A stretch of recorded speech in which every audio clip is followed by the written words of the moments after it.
Thanks for visiting Word Scramble. This Word Scramble is dedicated to my favorite musician, Prince.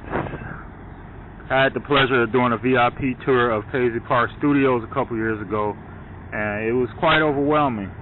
I say this is a must-see and must-do for any Prince fan, but I suggest you do it twice. The magnitude of this place really hits home when you start listening to his music about a year or so after you do the tour. Then you discover how much of a majestic and special place you've been to. I mean, it means a lot once you start listening to his music and begin reflecting on what you saw at the Paisley Park Studios. So it's something you gotta see. I mean, I can't really describe it to you in words. You just gotta do it if you're a Prince fan. And I just want to say, hey Prince, it was an honor and a privilege to walk up on your grounds. Thanks, man.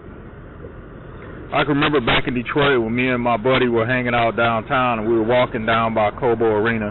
Those of you from Detroit know what I'm talking about. We saw about 5 people sitting outside the building, and I asked them what was going on. I was like, what's up? What's going on out here?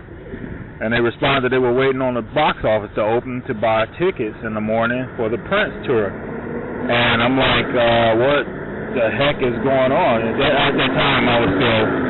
Hang on one second, folks.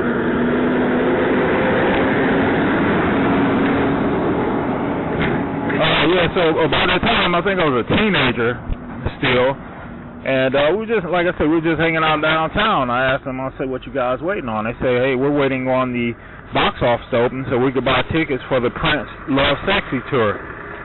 And I'm like, the Lovesexy Tour, because he liked to do that stuff in Detroit with us all the time. He'd show up unannounced and just have tours and parties and concerts and stuff like that. So you really got to be on a heads up for that when you were back there in Detroit. I remember one time that he came, and it was during the Under the Cherry Moon. It was when that came out. And I can remember I was sitting in Votech class, and we had the radio glaring, and it was like, well, Prince announces that he's going to have his birthday concert here in Detroit. And I never thought about cutting class so much. I was like, man, I'm out of here.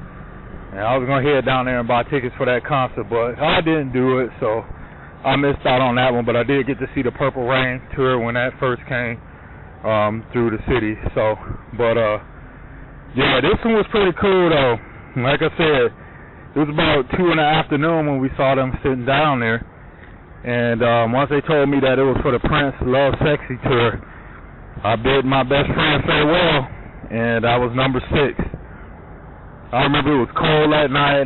They were partying, playing like bootleg copies of stuff and things like that. That was back in the early days of CDs and cassette tapes, so, you know, they were jamming out to some stuff down there. But it was worth the wait, and I had fun hanging out with the true Prince fans that night. So early morning comes around, and the box office opened about 8:30 in the morning, and everybody rushed the doors. It was something like you see when they rush it for Black Friday. It was kind of scary, but it was cool because people got pressed against the glass and all that stuff, but there wasn't any injuries or anything like that. But we all rushed inside to get our golden tickets for the concert.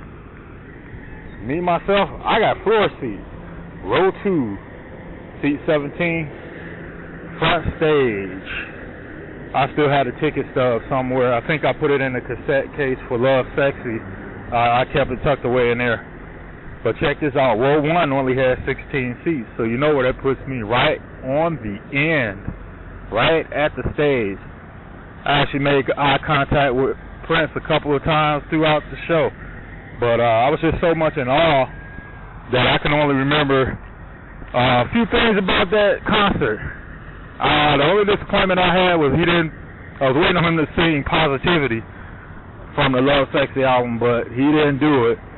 And I don't remember too much. My mind kind of goes blank on it. Like I said, I was in so much shock and awe to be that close to, you know, one of my favorite musicians. So it was pretty cool. But oh, you know what? Wait a minute. I do remember some of the songs that he performed that night. I do remember him doing the Bob George. I remember him doing the When Two Are in Love, Alphabet Street, And anyway, in his words from Insatiable, let's get on with the show.